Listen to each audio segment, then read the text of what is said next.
আসসালামু আলাইকুম, সবাই কেমন আছেন? আশা করি সবাই ভালো আছেন। আলহামদুলিল্লাহ, নতুন আরেকটি ভিডিও নিয়ে হাজির হলাম। আমি আমজাদ আপনাদের মাঝে। আশা করি ভিডিওটার সাথে থাকবেন, সম্পূর্ণ দেখবেন। তো ইতিমধ্যে আমি আছি ঢাকা বসুন্ধরা আবাসিকে। তো এখান থেকে যাত্রী নিয়ে রওনা হয়ে যাব লাকসামের উদ্দেশ্যে। তো অবশেষে সেই কাঙ্ক্ষিত যাত্রীর লোকেশনের কাছাকাছি চলে আসলাম। তো উনি আমাকে হোয়াটসঅ্যাপের মাধ্যমে লাইভ লোকেশন পাঠিয়ে দিয়েছে। তো পাঠিয়ে দেওয়ার সাথে সাথে তো ওনার বাসার সামনে এখন হাজির হলাম। তো দেখতে পাচ্ছেন আমার সেই কাঙ্ক্ষিত যাত্রী অলরেডি চলে আসছে। আসসালামু আলাইকুম, ভালো আছেন?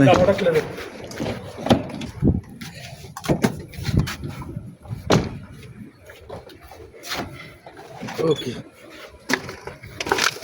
আচ্ছা, ঠিক আছে। পানিরটা হলো এলে সামনে। আর লাকিসটা না? হ্যাঁ, লাগিয়ে আমি দিচ্ছি আমি। সমস্যা নাই। তুমি গাড়িতে এসে পড়ো।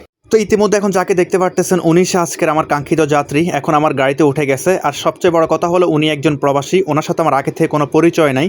তো যাই হোক, ওনার সাথে ওনার ওয়াইফও ছিল, কিন্তু ওনার ওয়াইফের যে ভিডিওটা আমার ফোন আমি নেই নাই। আমি যথেষ্ট পরিমাণ চেষ্টা করি কোনো একটা মহিলা বা নারী আমার ফোনের ক্যামেরায় ধারণ না করি।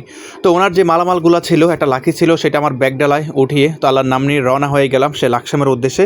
আল্লাহ পাক যদি সহি সালামতে পৌঁছায় আর কি। দেখতে পারতেছেন এই মুহূর্তে আছি বসুন্ধরা আবাসিকে।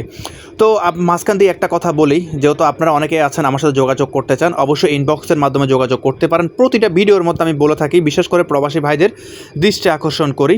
অবশ্যই আপনার ইনবক্সের মাধ্যমে যোগাযোগ ভয়েস দিবেন। ভয়েস দেওয়ার পরে আপনার সাথে আমি আপনার সাথে যোগাযোগ করার চেষ্টা করবো। আশা করি আমি আপনাদেরকে বোঝাতে পেরেছি। তো আলহামদুলিল্লাহ, ঢাকা শহর জ্যামজোট ক্রসিং করে চলে আসলাম ঢাকা চট্টগ্রাম মহাসড়কে। কাঁচপুর পার হয়ে গেলাম। রাস্তা অনেকটাই ফ্রি ছিল, গাড়ি যতটুকু কন্ট্রোলে নিয়ন্ত্রণ থাকে অতটুকু দিয়ে গাড়ি টানা শুরু করলাম।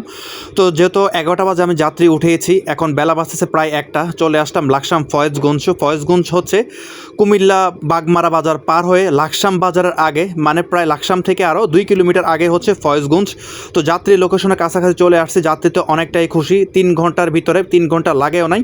খুবই সংক্ষিপ্তভাবে, যেহেতু রাস্তা ফ্রি ছিল, অনেক টানায় টানছিলাম। তো অবশেষে যাত্রী সেই বাড়ির কাছাকাছি চলে আসলাম। এখন যে রাস্তায় আছি এটা হচ্ছে যাত্রীর বাড়ির যে রাস্তা, সেই রাস্তায় কাজ চলতেছে। তবুও কী করার, আসলে গ্রামের রাস্তা, আঁকাবাঁকা রাস্তা অনেকটাই ভালো লাগে, রাস্তা অতটা ভাঙা ছিল না।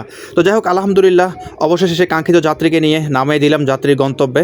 তো আল্লাহ পাকের কাছে লাখো কোটি শুকরিয়া। তো যাত্রী যে মালামালগুলো ছিল এগুলো এখন নামিয়ে দিচ্ছি, দেখতে পারতেছেন। আর যাত্রী আমাকে ভাড়ার টাকাটা দিয়ে দিছে। তো যাত্রী অনেকটাই খুশি, কারণ যাত্রী রিভিউ দিতে পারবে না, কারণ যাত্রী অনেকটাই নার্ভাস ফিল করে, এটার প্রতি কোনো অভিজ্ঞতা নাই।